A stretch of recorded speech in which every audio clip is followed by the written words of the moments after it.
But what I would like to request and emphasize is scientific determination using the UN indicators of food ration per person to be able to determine the level of intervention required.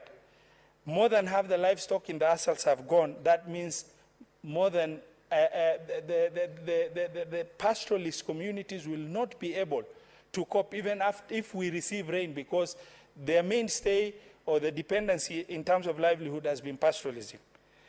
Mr. Speaker, sir, the situation in Mandera County, where I represent, is not any better. Over 400,000 households are in dire need of nutrition and food support. An estimated 200,000 is experiencing severe food insecurity, while around 100,000 are likely to suffer from acute malnutrition by the end of 2022. The affected households lack basic necessities as their support has been wiped out in terms of livestock numbers. Therefore, I urge the government to immediately carry out coordinated, multi-sectoral, timely humanitarian assistance to contain the, by way of accelerated food security for purpose of intervention in order to save lives. And number two, I also request operationalization of National Drought Emergency Fund.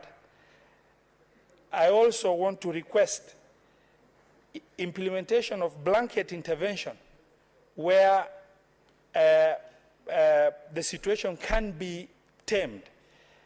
Mr. Speaker, sir, as I conclude, and with only two last points, previously, before we were declared a middle-income country, what was happening is non-state actors were coming in to help county governments to cope.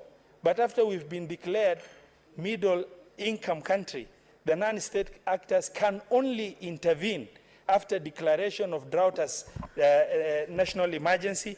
And I would like to request our President, who I believe is extremely compassionate, to declare drought a national emergency as urgently as possible so that we can synergize our efforts between Senator the national government, county governments, and non-state actors. Thank you very much, Mr. Speaker.